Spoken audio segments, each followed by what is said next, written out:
Good afternoon and welcome to our webinar. The business landscape is evolving rapidly.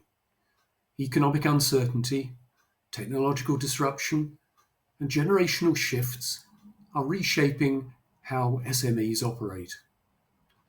Our panel today, chaired by Bernard Savage, an experienced marketing and business development professional with 35 years experience, combining 15 years in blue chip companies and 20 years as founder director of Size 10.5 Boots, an agency that grows professional service firms, will facilitate a discussion to explore how businesses can future-proof themselves in this volatile environment. So, over to you, Bernard. Hello, thanks, Keith. After that fantastic introduction, let's meet our panelists today. I'm going to ask two things. One, for those panelists to introduce themselves, starting with Tom. I want to know who you are, Tom. And I'd like you to share one of the big challenges that you feel SMEs need to address today. Yeah, I'm Tom Mawhood from Turning Point. I do a range of FD roles, business investment, and other. I think certainly one of the biggest challenges that SMEs face at the moment is that they don't understand their numbers well enough and are very reliant on third parties. And anybody that hits into distress territory, almost the common theme is a lack of understanding, a lack of control of the numbers. Okay, thank you, Tom. And Caroline, same question to you. If you could introduce yourself, please, and share another challenge that you think SMEs face today. Hello, thank you so much. I am Caroline Cropley. I'm partner at Druces, which is a City of London law firm, and I head up the corporate restructuring team there. As part of that role, we deal with both solvent and insolvent restructuring. So we see the businesses from the start to the finish in terms of distress situations, and also the businesses that are trying to avoid those distress situations, which is obviously the better position to be in. In terms of challenges, I think the big thing at the moment and generally is be proactive rather than reactive. And we can talk a bit more about that as this webinar progresses. But I very much stand by having a great board and being proactive rather than reactive in your decision-making processes. Okay, fantastic. Last but not least, James, if you could introduce yourself, please, and identify another challenge that you see SMEs face in this changing environment. Thank you, Bernard, and thank you for inviting me to take part in the panel. So I'm James Pinchbeck. I'm the Chief Marketing Officer with Streets Chartered Accountants. We're a UK firm of accountants.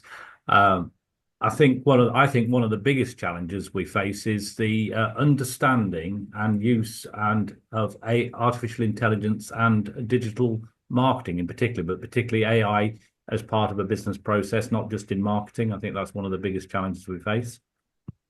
Okay, excellent. We're going to look at AI and technology a little bit later on, but I want to start looking at the area around financial resilience and ask Tom, who I think is well placed to answer this question, at least I hope so, which is how he sees the funding dynamics shifting, and more specifically, what is it that businesses should be doing to remain attractive to investors? So I think it's a very interesting question about the landscape. The landscape has changed where increasingly investment and financial support is more and more remote. So, give you an example, the challenger banks, there are no relationship managers, it's just an app on your phone. In 15 years, we've gone from a very, very active business angel network to one of increasingly crowdfunding, where businesses have no relationship with their investors and often get tangled up with some very tricky investment documents. I think Caroline made a really good point about being proactive, but actually with the change of these relationships, it's much more difficult to be proactive with your advisors because those relationships don't exist. So there is no longer bank manager or a bank relationship manager you can speak to, because all you've got is a WhatsApp group on an app. Your investors through crowdfunding, frankly, there is no relationship other than somebody trying to collect their fee. So I think that's a massive challenge, and one that continues to evolve, actually. So given some of the practical difficulties that you've described, what advice would you give SMEs to improve their financial robustness and resilience? 100% learn to understand your numbers. So that doesn't mean you become an accountant, but it means that actually I advise everybody start with the trial balance and make sure you understand everything that's on it. Classic case from that is too often people just look at the chart of accounts, print out, and they think they're okay and don't realise that within debtors is their director's loan account, which is overdrawn, which is never going to be repaid. So that's a big one. I think it's really important to make sure there's a base platform to your business, and that means that if you've got shareholders, you've got a shareholders agreement, that you understand the function, that you have regular board meetings, and you have good process, just the same sort of process a big company would have, and that you've got the appropriate checks and balances. So you should have a budget stroke forecast. You should check where you are against it, and look for outliers, because they are indicative signs that something might be not quite right. Thank you, Tom. With restructuring, Caroline, comes clear challenges. But what are the early signs, perhaps, that you could highlight for business owners to watch out for to prevent them getting into difficulties later on? Yeah, so it's an interesting point that Tom's made in terms of everything being on apps and there being less personal relationships. In my situation, what I often see is, and echoing again what Tom says, we need regular board meetings, have a good hold of the figures, make sure that board meetings can be called quickly in the event of situations, because finances quite quickly move off ledgers, and businesses which look very promising in 1 month, the next month there could be a situation that occurs that actually creates an issue which needs to be dealt with fast. So you need engagement from your board, and regular meetings, but also regular well-informed meetings. So make sure the information that the directors have is current, it's up to date, and it's good information that's easy to understand. Following on from the comment that I made at the beginning in relation to the challenge being moving from reactive rather than into proactive, I think the challenge around that is the absolute bombarding that we have today in today's world of information, whether it by email, text, WhatsApp. Constantly we're being bombarded with information. It's very, very hard to get through the weeds of that to find out what actually is important, first of all, so that nothing important is missed in terms of regulatory changes, etc. But also to figure out what's useful to your business and to make it work in the best way possible for you. So sorry, Ben, I've gone off on a bit of a tangent, but to go back to your question in terms of the challenges and how to identify early warning signs, a lot of it's going to be in the finances. That's going to be where the pulse point is. But to preempt all of that, make sure your terms and conditions with your customers, with your suppliers, are well drafted. You've got escape mechanisms in terms of good termination clauses. You understand break rights, and also there are good chase mechanisms in terms of debt recovery, etc. So keep a hold on your debts. One question I'd like to ask you, Caroline, and then I'm going to ask the same question to James, because I'm sure he'll have an interesting perspective, which may be different or not to yours, Caroline. But I'm interested to understand what role you feel professional advisors play in helping businesses navigate their way during financial turbulence. So I think there are two ways of their approach. I mean, some of my clients I've acted for over a decade, so I've learned to grow with them in terms of their business, to understand how the business evolves, and to change our approach depending on their positioning in the market and also their needs as they evolve, because there are very personal needs in these businesses often. So there's that category of client whereby you work alongside them as a trusted business advisor alongside the other professionals over a long period of time. But I also work for clients who call me in what's called the twilight zone, which is the situation where the companies are in a very difficult financial position and the board itself needs quick real-time advice, where I can then parachute into the board meetings and help them through those stages. And the reason that's quite technical, difficult advice is because it's both forward-looking and backward-looking. So you're looking to minimize, you're almost crystal ball gazing on the basis of the current information. This is where AI information comes in very handy in the new processes that can be used to get the best possible snapshots of modelings, etc. But in terms of that twilight zone advice, that's where we can offer a huge degree of help in terms of taking the stress out of it for the businesses, because it's a very stressful, emotional, difficult time with difficult decisions being made. And also in terms of trying to prevent these board members and directors having personal liability, which is obviously something that everybody is keen to avoid. So it helps them navigate the terrain in terms of the problems that they might inadvertently step into. Excuse me, just makes you think of the adage, a problem shared is a problem halved. I wonder what you think about that, James, and any advice that you would add to Caroline with regards to relationships with professional advisors. Yeah, and thank you. And Caroline, I think, succinctly and professionally put a good response there. So I appreciate being asked the question in advance. It gives me time to think about it. I think, first of all, don't see your advisors as a one-off transactional event. Certainly when it comes to accountancies and financial advice, that it should be an ongoing relationship. And when it comes to certainly accounts, it is not a one-off year event where we present statutory accounts and ask you to approve them because they're retrospective. Your role of your professional advisor in this context is being there to help you understand the numbers and making it clear which numbers you need to measure.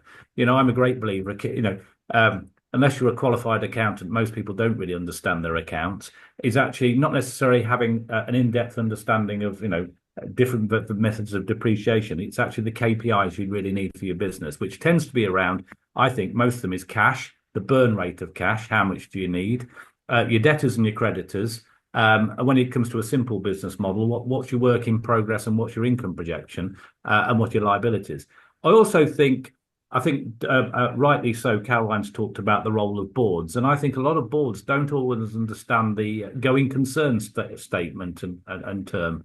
That actually you've got to think, the risk of trading insolvently in the current situation can be a great one. And people need to understand what their obligations are and how they mitigate that and also seek advice. I think the other one I would say is managing risk, that actually your professional advisor should be there to support you in terms of managing risk.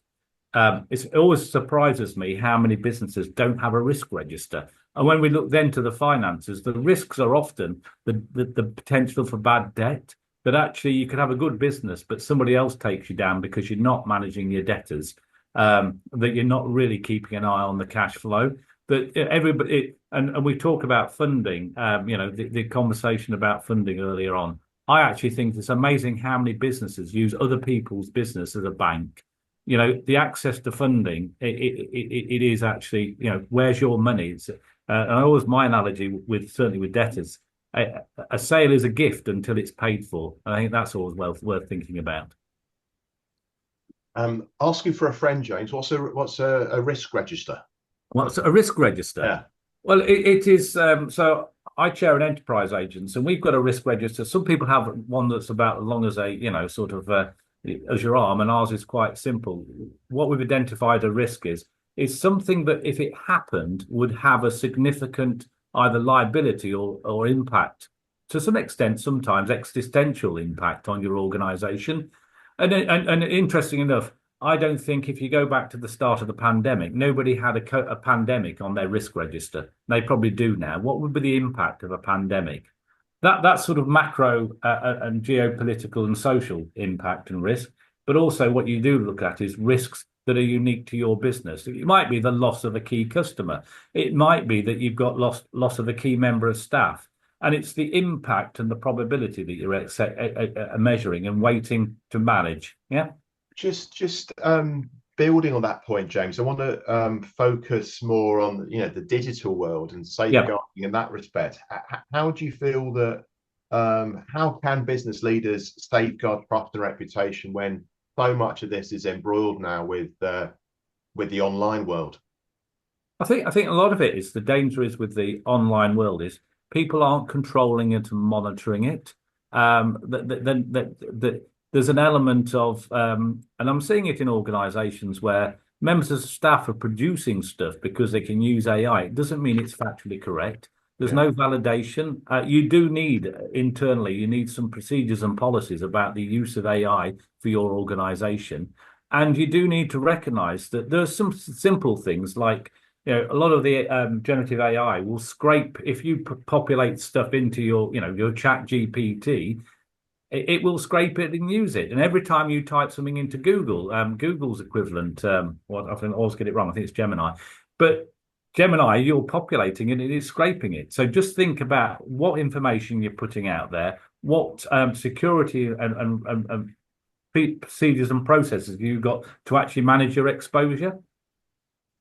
If one was, I don't know, perhaps some people listening to this are feeling quite alarmed or nervous about technology, but I want to flip it around and actually ask each of you what you see as some of the positives or the opportunities for small businesses without big capital expenditure to actually benefit from technology, to improve efficiencies and make positive changes in their business. If I could ask Tom that question first. Well, this is a really good example that to have a good meeting and discussion, we can do it. We're all in different places across the country. At the same time, I firmly believe that, unless the basics are right, that we just talked around, there's a great danger of relying on the technology to do stuff for you. So I think every accountancy package at the moment is now launching its AI management piece on top of it. But James made a point about understanding your debtors. Well, if your aged debtors ledger isn't up to date, any amount of AI above that it's just going to amplify the nonsense. So without a shadow of a doubt, it can be massively powerful, but it needs to be understood and it needs to be built on solid foundations. So, James, what, again, trying to look at this positively, what can business owners be doing that's not going to involve spending significant amounts of money, that are going to improve efficiencies, perhaps improve the bottom line and help them save time, that you've seen at Streets? Well, I think one of them is, in terms of generative AI, it is actually, we use it for, you can use it for repetitive jobs. So some of them is automation of things, for example, email responses, or automation of email inquiries, or automation, if you then link that to your website. Generative AI can be useful for frequently asked questions, and it can allow you to actually deal with things in a more systematic and structured way, which you can manage. It could also, I think, a lot of it is also the ability to extend both your hours and operation of reach, but your geographical reach, that actually using the technology allows you to be a 24/7 global business. I think also for a lot of it is creativity. But again, you've got to take it at the face value. You've got to be very, very clear when you're certainly using things like ChatGPT on the commands and questions you ask and the structure that you approach its use. But it will give you things that you would have, ordinarily had to go for external professional advice for, or reach out to other people. So I think there are lots of things it can do. It can, certainly the way we use it in terms of marketing, it actually has enabled us to increase our productivity, productivity in the volume, but also speed of delivery as well. So there are tools that you can use to actually enhance that. It can give you intellectual property or access to knowledge that you wouldn't have ordinarily had previously. So I think there's a host of things in there. My view is actually it's a bit like, if you go back, when the internet and the web came on, will this newfangled thing catch on? Now, in terms of sort of generative AI, it's only just it's not even 3 years since the launch of ChatGPT. And you look at the pace of it. So I think the danger is, what I would say is, It's those businesses or individuals who just think it either won't catch on, it's not for them. You've really got to get in there and dabble with it and have an experience with it and embrace the technology. Just staying with technology, but moving on from AI and look at another very important area that I'm sure many business owners will be wary of, which is cybersecurity. But again, I want to try and approach this more positively, and I'm interested to understand perhaps any practical tips that any of you have in terms of easy things that people can do to mitigate the risk of being a victim of cybersecurity. Can I start with you, Tom? Have you any insight in this area at all? Yeah, and it stems back. I without having any knowledge, I went to a function held by HSBC with a cybersecurity specialist, and I walked out of that and immediately signed up for a VPN. And the advice was that actually people have all this information on their phones, for example, and you go into a cafe and you log on to the free Wi-Fi, and that might say it's, Mrs. Blogg's cafe Wi-Fi, but that could be anybody. And unless you've got security on that, that could be, you could literally be opening up everything on your data to a rogue person. So again, asking for a friend, VPN. I'm sure there'll be people dialing in who aren't familiar with that acronym. Virtual private network, and they are relatively low cost, and it just means that when you connect to a server, it then gives you a degree of protection of anybody actually linking into your machine. So you become in layperson's terms, just turn your Wi-Fi off. No, because you may well need to use your Wi-Fi, but I mean the example that was given, you go to a conference and you're in a Hilton hotel and it goes Hilton Wi-Fi, but that could be anybody's Wi-Fi. It could be a competitor who's got a router, called it Hilton Wi-Fi, hoping you log on to it. And the minute you log on, a hacker is immediately got access to all of your data. And bearing in mind that our phones and our computers now have our bank details, Apple Pay, all of this sort of stuff, the risks are massive. Caroline, anything more cheery or positive? Because this all sounds like a lot of concern for business owners. Have you got anything positive to say about cybersecurity? You're asking a lawyer to give you a non-risk. I mean, we as a firm, Druces, are very aware to the cyber attack risk as a firm to protect ourselves. And we've had training which has left everybody really rethinking, as Tom mentioned, how to approach things. So I think from a law perspective, keep in mind data, hugely valuable to your business. It belongs to you. Bear in mind where, if you're leaking it anywhere, you need to understand where it's going and how it's being held and how the processes of that. Think about data protection legislation, etc. You do not want to be in breach of those types of or any types of legislation, but the cost implications, etc. In terms of deep fakes, as part of our training, and I'm not sure whether this is a certified approach, but we were advised to, because obviously we have to verify by email quite a lot of the time. And when you can see somebody, but you don't know it's them or not, if you ask them to turn around, they often haven't programmed the back of the head. So that's quite a good top tip for making sure that the person you think you're speaking to is the person you think you're speaking to. So I think that was quite interesting. T's and C's, again, make sure you've got robust T's and C's. Make sure that you understand the flow of the data, who's holding it, how protected they are in terms of making sure they're compliant with the legislation, etc. Because again, it's not just disastrous in terms of loss of data and value. It's also reputational management and brand and image, which can be massively hit by these types of things. Thank you, Caroline. James, that same question to you. Yeah. I think first of all, recognise the risk that cyber attack would have on your organisation. Secondly, I think depending on the size of your organisation, somebody needs to have oversight and be responsible for looking at the potential risks and how you may manage them. And the risks, as Caroline rightly talks about, is data, IP, identity. there are all sorts of risks. I mean, one of the classic ones is you can often see is a fake invoice or a request to pay.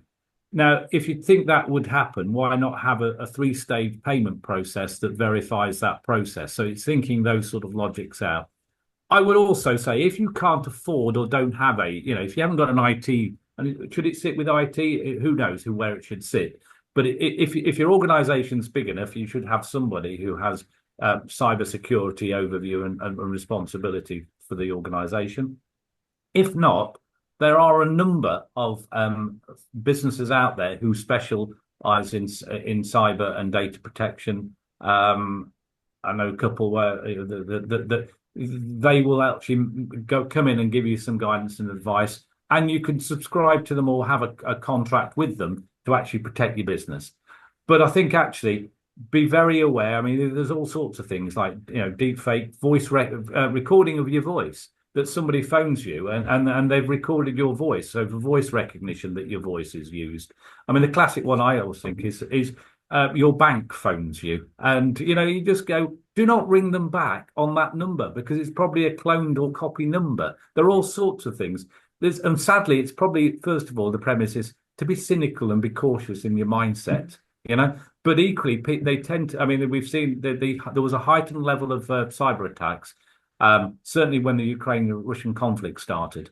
Russia, I mean, I shouldn't name Russia specifically. Any country can conduct cyber attacks. I'll protect myself in case somebody is on this call. But you look at it, but it tends to be the larger cyber attacks. So you've got large-scale volume cyber attacks on individuals, but then you've also got large-scale, as in volume or target cyber attacks on large institutions, which tend to be infrastructure based. So they'll take down, a whole infrastructure, whether it's, the traffic control system or an airport or the data management system in a hospital. So and they're not always about ransomware, So I think you've got to take a broad perspective on it. But I think word of caution, just be, increasingly be cautious, Okay. I'm not sure we're cheering anybody up yet, but sorry, Tom. I just wanted to add, but I think people don't, and it is a case of being cautious. But I know a firm of lawyers who had an email hacked and a client payment from a client account went astray. You have to recognise that the hackers are able to intercept emails. It looks like it's come from Caroline Cropley, and it's given me bank details. So that I'm a great one for going back to simple basics. I do myself, and I tell all of my clients, if you're setting up a new payment account, set it up in the bank. Don't just take the fact that it's done the check for you itself. Send a random payment, £1.77 or something, and tell the people you've sent a payment. Don't tell them how much it is, and wait for them to verify that payment's arrived before you go and send 20 grand. It's a very simple and basic check, but recognizing that there are huge risks with all this technology that sits around us. And, we are focusing to SMEs, so a lot of them won't have these risk registers. People are learning on the back foot around what technology is, but they also have to be, and I guess for advisors, one of the things, it's something that we need to make people aware of to avoid these pitfalls. They are very, very real. So staying on the subject of risk, but moving on to social media, I'm interested. It's probably going to ask James for his views on this or something. I know he'll have some. What advice can you give people in terms of managing a social media strategy? And I suppose where I'm coming from here is I've been with an intellectual property practice this week who, because of their cautiousness, are actually, I think their cautiousness is actually holding them back with regards to LinkedIn specifically. In my opinion, it's over cautiousness. But again, I just wonder, James, if you have any perspectives. I think, due respect, and I hope Caroline won't take offence, but professional firms tend to be risk averse when it comes to social media. They don't want to be given an opinion, or they don't want to seem to be giving an advice. And I don't mean that as a criticism. It's just a professional, understandable discipline and part of their training and profession. I think for me, it is, first of all, think about, if you go to social media, the classic thing in the marketing is who you're talking to and why, and what do you want to say to them. So if you take it, and I think if you take certainly LinkedIn as a B2B communication channel, it's probably the number one. Is defining your social media strategy. What is your objective of social media? Who are your audiences? What messages do you want to get out there? How do you want that message to be constructed and brought together? What imagery are you going to use with it, etc.? Who is responsible for that actual communication as well? I mean, just as a discipline we have here, we have a three-stage sort of virtual three-stage verification of any post that goes out.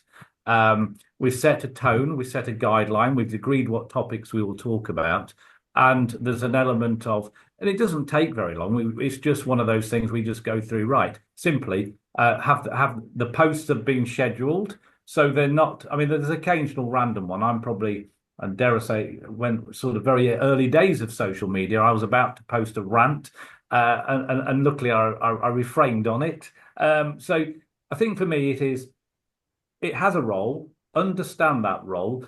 I think there's a danger. Marketeers want professionals to be on social media and doing something. Understandably, they're cautious. So it's a training and education.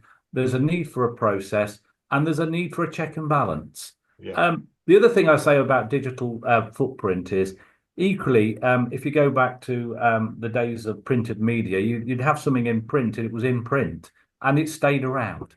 In terms of the digital world, stuff it's come and gone in 30 seconds. Equally, you can remove it more quickly than you could ever remove a pre-printed page in a newspaper because it's circulated. So I think it's, think about it wisely, think about the messages.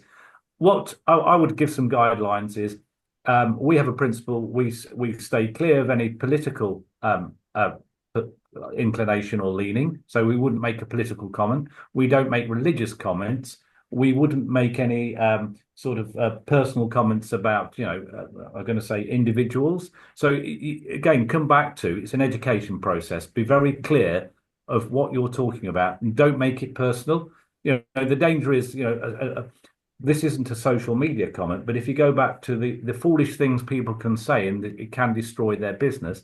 Gerald Ratner on TV. Showing your age now, James. Yeah, all right. Yeah, well, you know what I'm going to say as well. I think he said, virtually, I wouldn't buy my jewelry. It's a pile of proverbial and it's rubbish. It's tin or something. And it literally wiped out their business, that one comment. So there is a risk, but it's understanding the risk and having a process in place for me. Thank you, James. So, Tom, Caroline, any reputation management lessons that you've learned dealing with businesses of your own?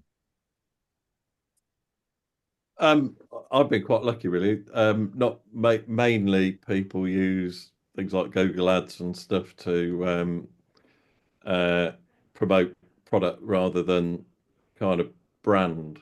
It is just a case of being careful, and I suppose it'd be clear about what message you want to put out there. So, if you sell training shoes, as James said, why would you comment on anything political? Caroline, have you seen anything with your clients where there's some lessons to be learned that people dialing in might benefit from? Yeah, so I think actually with great reach and great the great benefit of having this tool, there does come risks, as we've talked about, but also in terms of the reach, I think it needs to be remembered, and employees and staff need to be educated consistently about this, that comments that you make on personal media, even though they are personal, for example, Facebook or maybe Instagram, they can also lead back to the business and the reputation. So I think it's about making it very clear that the policies extend beyond just what the firm is putting out on LinkedIn or on its own web pages, and make it clear that there is no, the internet is so all encompassing, there isn't really any divide between personal and professional anymore. I think that's an important thing to note. Excellent, thank you. I want to move the conversation on, because I don't think any conversation about the world in 2025 would be complete without referencing Generation Z or Gen Z, as we seem to be asked to call it now, which still causes me angst. Tom, I don't think you're in Gen Z, are you? So perhaps you've got a perspective on what the impact of Gen Z is in the workforce, and again, what business leaders, what business owners can learn, should be aware of, and can do to manage people with perhaps a different approach to the workplace. I don't know how long you've got for this one. Well, the first comment I'd say, there isn't a business I'm involved with, and I'm probably connected to 15 plus businesses that doesn't struggle to recruit enough of the right staff these days. Clearly, the new entrants to the workforce are Gen Z, and as we see from their exam results every year, they're much more intelligent than every year that's gone before them.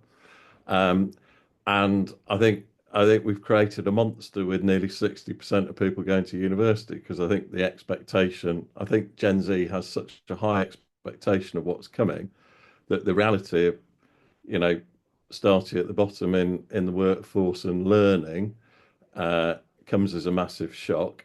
And I think the other real reality, which is a huge thing across most businesses, is that these kids are wanting to work from home and have flexible hours and all this sort of stuff. But, I'm not an advocate of working from home in a broad organisation, because most of us have learnt what we know by working alongside and listening to other people and having somebody to ask advice and so on. And if you're sat on your own in an office, you lose all of that. For me and my experience, it's a real worry. And it'd be interesting to see what other people say. But I mean, the whole premise of organisations and traditional culture are being heavily challenged. And in manufacturing type businesses where you have no choice, how do you accommodate that? It's a worry and a challenge. So, good question for Caroline. Tom's raised some issues, and I think broadly, certainly, I recognise those issues that he's addressed. But I think what would be really helpful for people that are listening to this conversation is anything you've seen that can help, that works, that deals with some of these practical challenges, so that we can capitalise on the advantages or opportunities of working with even younger people than ourselves, Caroline. So I think obviously flexible working has changed massively over the last 3 to 5 years in terms of it being more of a given now rather than a nice to have. I think if you start to say everyone has to be in the office 5 days a week, you're going to lose a pool of potential applicants who might be a good fit for your business. So I think those days are now gone. And I do agree with what Tom says about learning in the office. I think there's a downside to that, but there's also very many positives. I think what people are looking for these days, it tends to be incentivizations. So I think look how you can incentivize your workforce and beyond the salary rises, etc. So, for example, maybe share option schemes could be a good thing to look at in terms of incentivizing, showing them, giving them some reward for good performance in the business through those types of structures. Make sure that your policies are all up to date in terms of how they interact in the office, etc. I think it's important for wellness provisions to be put in place, health insurance, life insurance, any kind of benefits that make them feel valued and wanted, because we're losing a little bit of that team group feel because we're not amongst each other quite so much. So I think anything that brings them together and makes them feel part of a team in which they're valued is very helpful. And this also pushes into, I know we're not going to talk about it too much, but into the insolvency arena, when you've got situations where you need the staff to work, but there are financial difficulties. If you've built up goodwill with them, you're much more likely to see cooperation in those times of dire need when you ask them to help you. I think that's quite important as well. There's also legislation, there's been changes in the employment law legislation, which everyone should be aware of in terms of employment rights. Obviously, make sure that you're very aware of how all that fits together in the changing landscape. I think also in flexi working, think about your real estate. Do you need such a big office these days? Is that something that could be potentially helping on the balance sheet to move things down a little bit in terms of outgoings? Thank you, Caroline. James, I want to continue with looking at things that employers can do to accommodate and indeed get the maximum value from Gen Z employees. I'm thinking about sort of things to do connected with the culture of organizations. Yep. Anything you've seen Yep. that can perhaps help listeners in this conversation? I think for me, the first premise is actually that what we need to do as individuals recruiting people is actually to start to recognize we need to think more like Gen Z. And actually, the danger is we're all trying to recruit people like we were recruited. And that's number one, that doesn't exist anymore. You've just mentioned culture. I interviewed last year for 2 roles, and all the applicants asked about the culture of the organisation. Now, I did wonder whether they all used AI and had come up with a set standard of questions, but perhaps this is an output of university. Perhaps it is indicative of Gen Z. It's quite interesting, though, when your response is that the organisation is toxic, joking, how they react to the situation. I think, so for my mind, is first of all, think like a Gen Z. I actually also think you've just talked about a lot, and Caroline touched on it, purpose. Actually, a lot of younger people now want to know why you exist and what is the purpose. Gone are the days when a business just to exist to, well, they never should do, exist just to make money. They want to know what is the value of the organisation. So this is a positioning thing, and this is an understanding. We've got to think differently. I think just go back to, if you look at it, and we are much more liberal in society. As parents today, I'm much more liberal than my parents were. And this may actually lead to the reason why the average age of leaving home is now 38.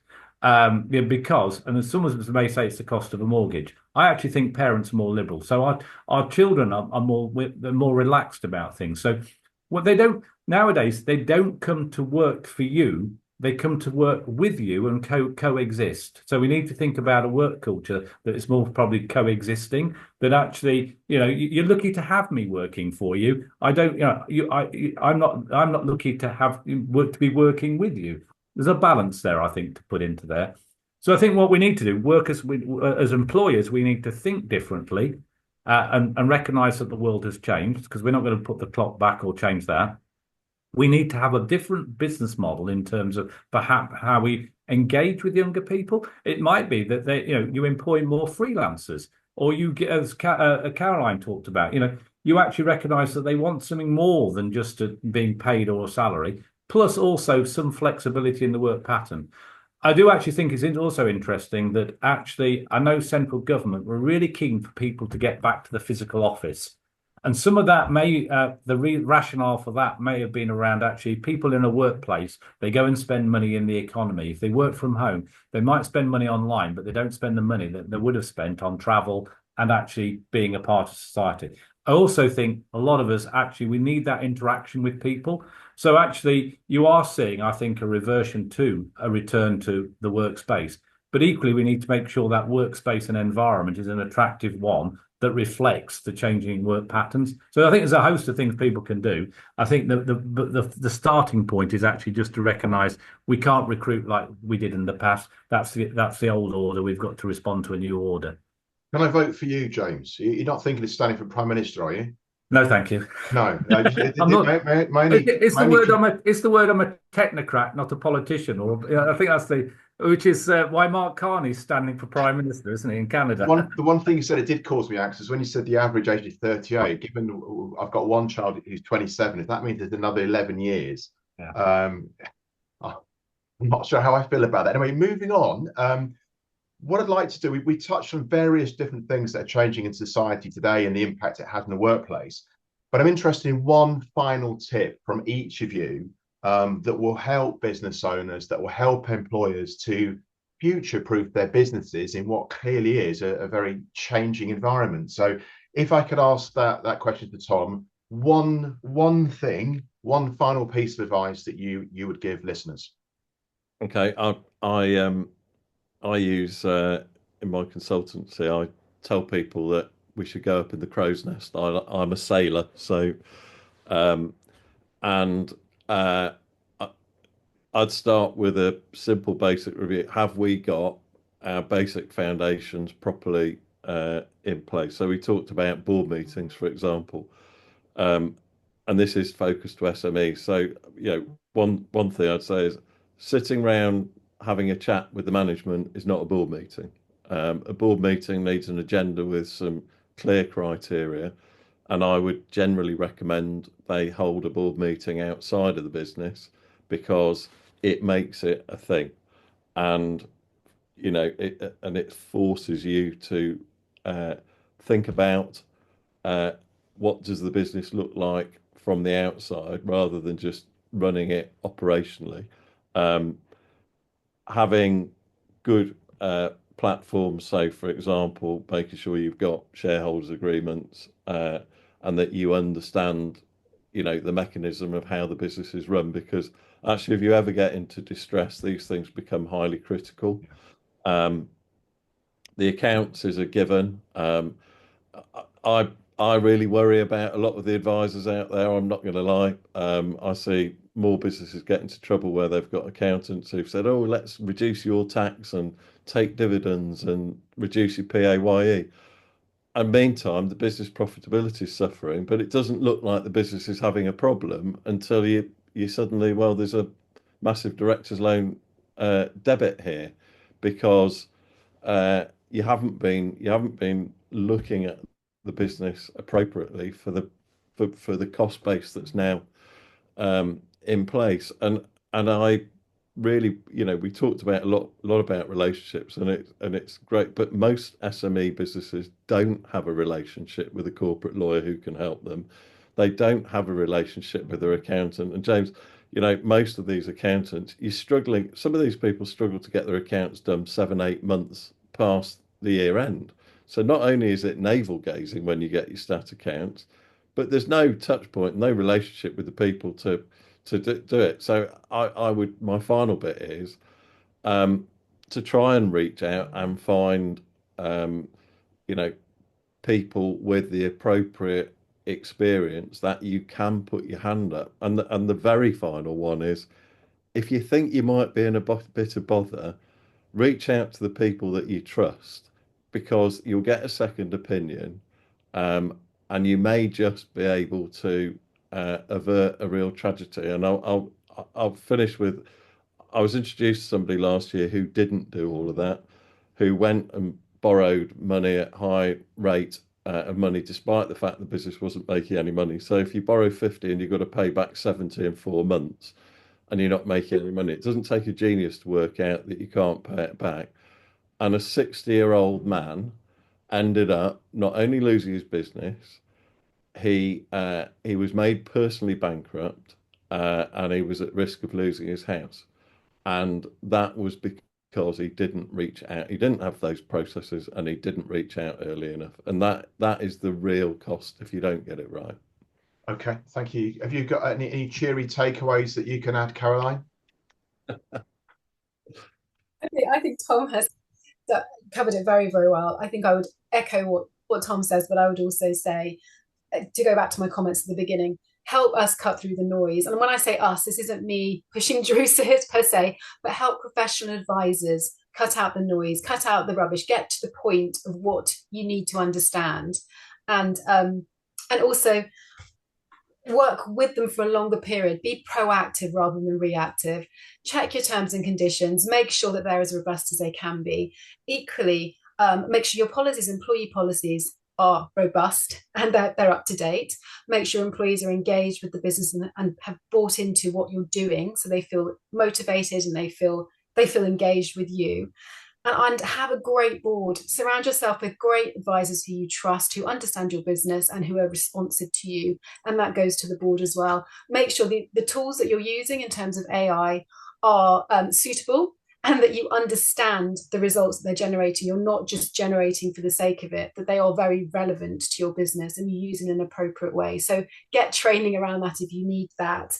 So I think it's all about, we've got a whole wealth of wonderful tools available to us. It's all about learning how to use them properly and understanding that delegation in relation to professional advisors usually helps to save you more trouble, stress, and money in the long run, would be my final point. Thank you very much, Caroline. Last but not least, James, a key takeaway. Let's try and make it a positive one. Well, no, you asked for one thing, so I'm going to use the word resilience. And what I mean by that, I think we're in a VUCA world, as they call it, volatile, uncertain, complex, and ambiguous. And the danger is we're all sitting here thinking, and it's like an overload of the stimulation. You just go, we can't all deal with everything.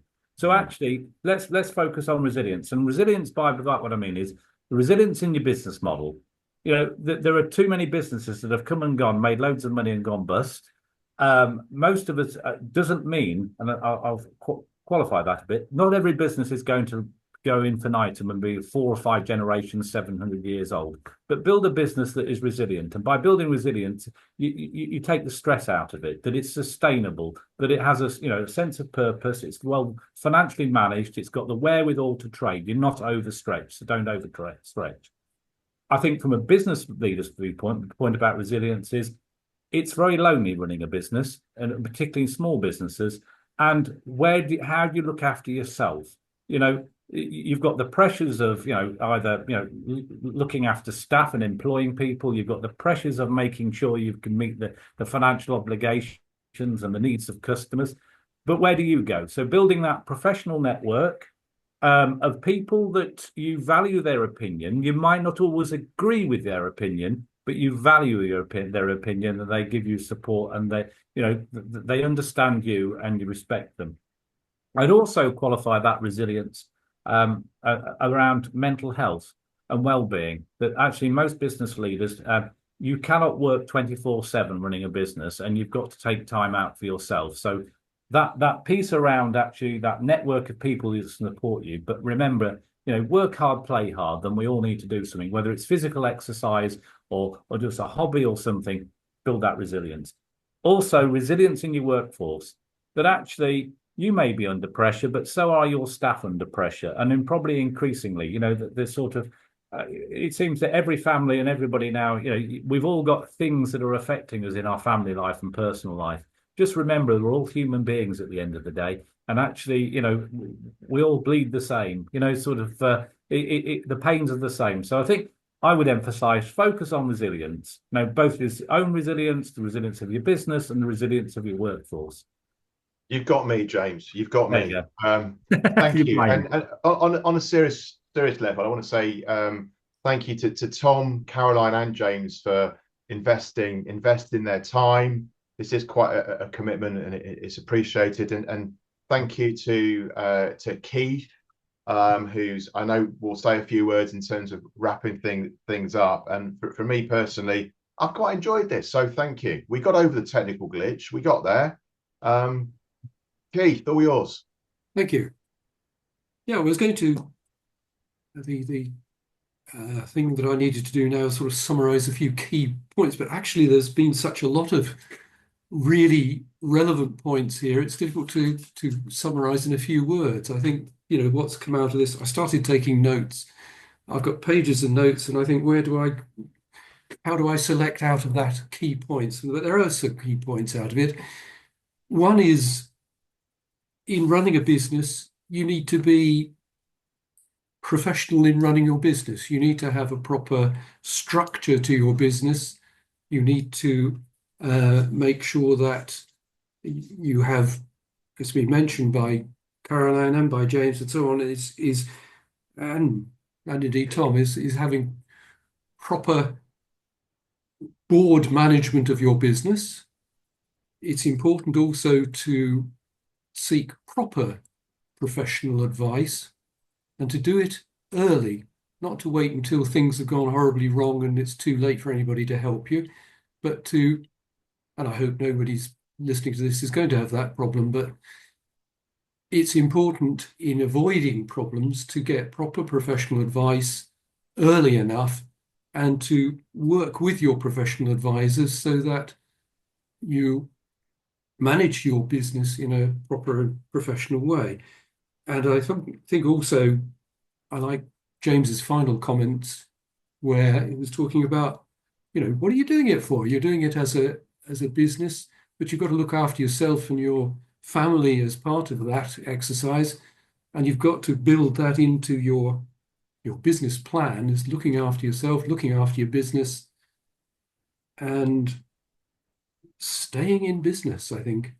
So I would encourage anybody seeing this, whether it's direct or afterwards, to connect with the panelists for further discussions. And really, I'd like again to thank our panel here, Caroline, Tom, James, and thank you, Bernard. And thank you for anyone who's joined in, and for those who will watch it, I hope later on. So thank you all, and goodbye. Bye-bye.